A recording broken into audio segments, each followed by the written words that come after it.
Okay, dear students, I hope you can see the screen clearly. And yet we are addressing from question number 8 of exercise 2B of book 3, further functions. So this is question number 8. Let's begin.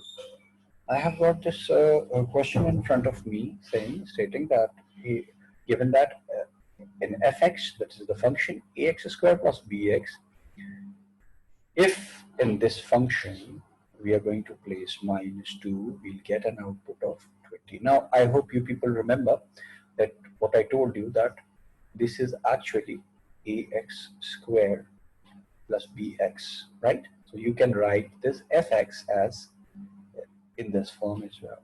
So fx is equals to ax squared. Now you have to make yourself familiar with this expression that we are going to write it y as fx, right? Or fx as y. So they are alternatively used.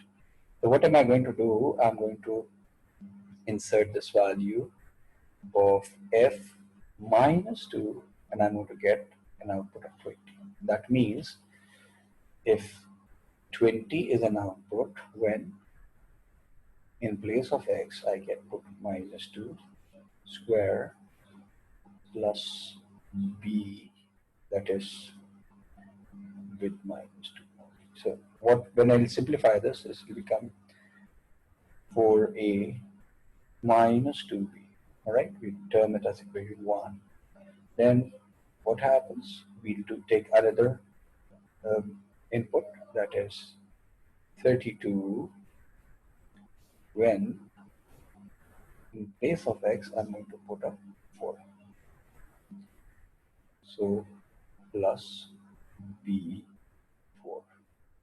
Okay. And eventually this will become 32 is equals to 4a plus,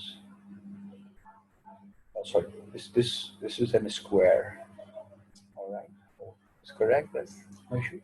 Correct this, and simply this becomes 16a and 4b. This is equation number 2, and we are simultaneously going to solve these two equations. We're going to get the values of a and b. I hope you've understood. Let's go to the other question here. Right? Simply go to the other question. See, this is the other question, question number 9. We address this question. Okay. See, so we are discussing question number. Okay, this just quickly.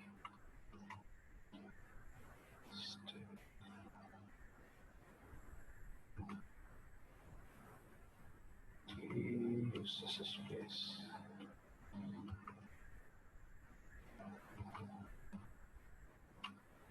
So this is the area where I'm going to write this question. Let's see. Question number 9, I say. Question number 9. This is question number 9, yeah. So just give me a second.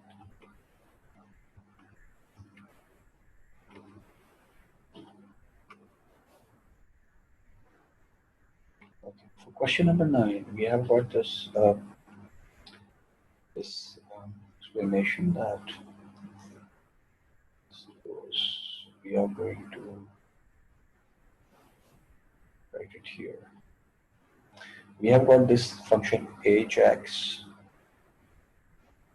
is such that x tends to be x squared plus ux, and all this expression actually means y is equals to bx squared plus qx. And this is question number 9, right? I'm following question number 9. So what are we going to do? If it says that if you're going to put h1, we're going to get an output of 2. And likewise here, as I've been explaining it in the class as well, that this is 36 h inverse z equals to 3. So what are you going to do? You're going to take this inverse on the other side. So this expression would become 36 is equals to h3. Okay. So we can say that when we are going to put h3 in the function, we're going to get an output of 36. I hope this is clear. So let's see. There are two expressions. We are going to just think here. Let's see. Just a second. Move this thing here, right? So I can write it. Let's begin writing that the function, when I put h1, I get a 2. So what does that mean? That 2 is equals to p1 square plus q1. I'm just writing this with all steps so you cannot miss anything, should not miss anything. Okay, so 2 is equals to p plus q. This is one equation. All right. And then in the other equation, when we put it again, this output is 36, and this becomes a 3. Then what will happen? 36 is equals to 9p plus 3q. This is question number 2.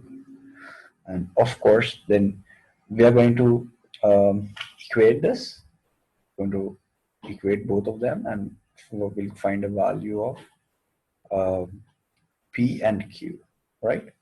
So I hope these two questions you have understood. Okay.